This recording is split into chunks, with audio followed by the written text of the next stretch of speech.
Good morning, Trey Harden. McGraw. Good morning, McGraw. All right, so take us through this healthcare fail. What happened? Why could Republicans vote 82,000 times to repeal it when Obama was in, but now they can't get on the same page when they own the whole thing? Well, it was an example of how not to legislate and in Congress and how not to govern from the White House. That's for sure. There's no doubt in my mind that John Boehner is sitting here, or probably called Paul Ryan to say, Paul, I have a saying for me. It's called regarding the Freedom Caucus: "Fool me once, shame on you. Fool me twice, shame on me." They thought they were making a deal, but they were making a deal with the devil, and they trusted them, and they shouldn't have trusted them. But all of that could have been avoided if the process was done properly from the beginning. And you can look at it a couple of ways on that front. One, they could have said, yes, we're going to repeal and replace Obamacare, and mention that in January when he gets into office, and start the process of the negotiations and maybe some hearings and the deal making and all of that, but not commit to a vote date. Clearly, that put them up against the wire and put them into a difficult corner. And then second, I think President Trump showed his amateur status the people who elected him wanted someone who wasn't a politician, and that's fine, and there's some positive elements to that.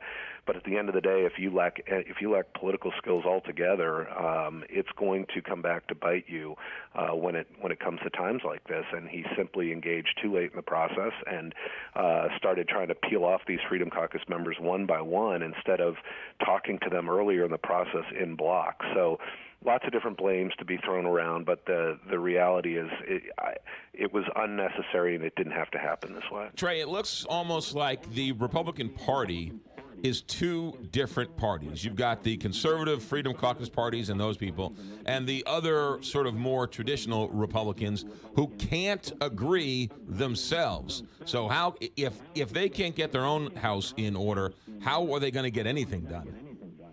Well, I think you're giving the Freedom Caucus a little too much credit in terms of the two parties. There were some moderates that had issues with the bill, but that's because it was poor negotiation by the White House.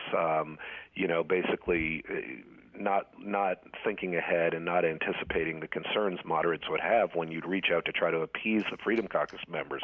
These, again, are things that could have been avoided earlier on in the process if those conversations were not happening in the media and they were happening behind closed doors without setting the expectations in the public that there was going to be some looming vote date.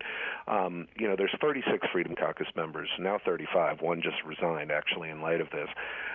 There were about 28 that remained strong against this. Sure, they are responsible for bringing this bill down, even though there are things that I think Donald Trump and Paul Ryan could have done to avoid that. But the irony here, McGraw, is that the Freedom Caucus, by doing what they just did, they just assured themselves likely of losing going forward to much more moderate legislation on many other things, because now you're never going to see Trump or Ryan work with them one minute going forward. I mean, they're, again, 36 votes, sometimes around 30 votes. You're going to see Ryan and Trump and Mitch McConnell try to pass legislation that doesn't need those 30 votes, that can peel off 30 Democrats. Now, that's easier said than done, but there are some ways to do it, and it does start with tax reform and infrastructure, which look like what they're going to head to next. So you think they're going to now tack to the middle and sort of leave the Freedom Caucus members on their own?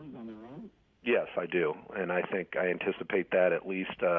I think that Donald Trump is too savvy of a businessman, not necessarily a governor, but too savvy of a businessman to not try to rebound from what just happened to get some successes. I think it's like a real estate deal gone bad, a business deal gone bad, and so he has a bad quarter or something, and he's got to have a couple good quarters. So he's going to look to kind of replenish his winnings or his fortunes. So there's no question in my mind, from what I'm hearing in sources in Paul Ryan's office and some people I've talked to in the White House, that this is the last time Paul Ryan will ever negotiate with them or even talk with them. They're claiming they're way more relevant than they really are. Now, they were relevant in this process and certainly brought it down, but the Congress and ultimately the policymakers in Washington are bigger than just 30 members of Congress, and I think Trump and Ryan and McConnell are going to show them that. That'll be interesting. That will set off all sorts of fireworks, I guess, within the party, won't it? Yeah, I mean, it may, but again, I think we're giving the Freedom Caucus a little too much credit. Again, they're just 36 members. There's over 200, there's over 220 Republican members, and those are only 36 of the 220.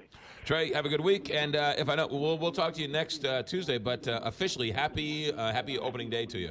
Happy opening day, yeah, it's going to be great. I'm actually going to see the Red Sox and Nats exhibition game here on Friday, so it'll be I'll be torn. So no work for Trey Harden this week. Then clearly he's Friday getting ready for afternoon. baseball. There you go. All right, Trey, thanks for taking Take care. Bye bye. 626 Big 550 KTRS. When we come back, a faux pas on NBC News in honor of John Carney.